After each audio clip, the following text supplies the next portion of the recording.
નમસ્તે મિત્રો, હું છું એક વ્યસન મુક્તિ સલાહકાર અને તમે જોઈ રહ્યા છો મારી યુટ્યુબ ચેનલ આપની જવાબદારી.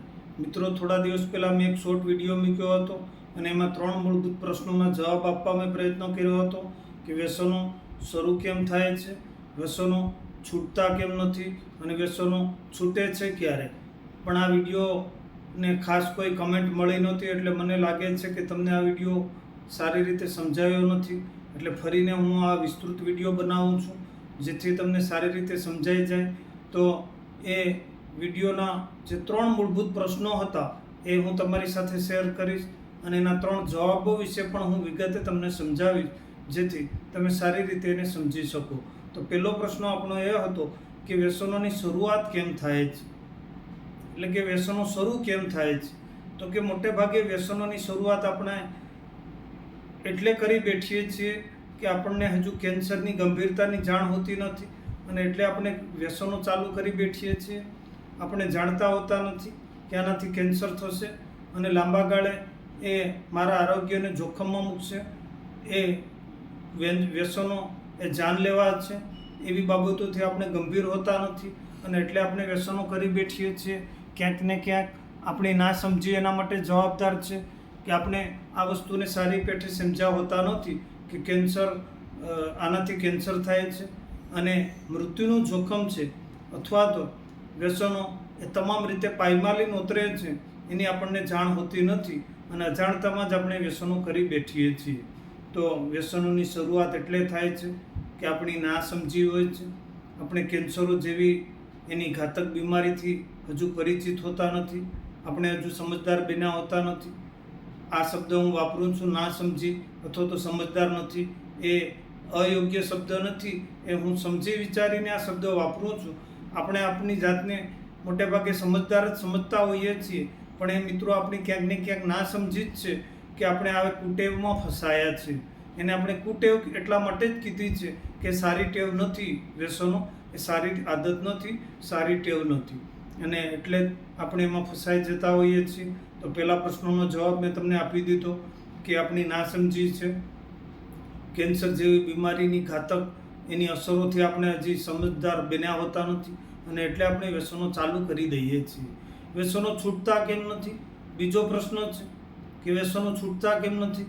તો કે આપણે હજુ એ જાણતા હોતા નથી કે આનાથી કેન્સર થાય છે અને એટલે આપણે છોડવા હજુ રાજી થયા નથી. હજુ પણ આપણે એમાં સપડાયેલા છીએ, એનાથી કેન્સર થાય છે.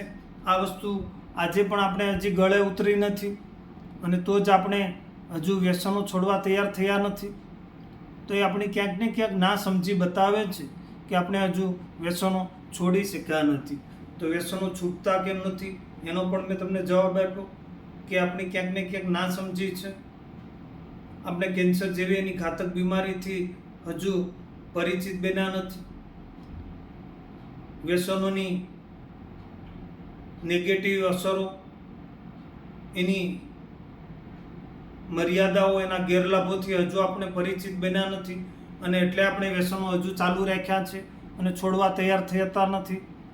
તો બીજા પ્રશ્નનો જવાબ પણ મેં તમને આપી દીધો કે આપણી ક્યાંક ને ક્યાંક ના સમજી છે કે આપણે હજુ વ્યસનોની ચુંગાલમાં ફસાયેલા છે, હજુ છોડી શક્યા નથી.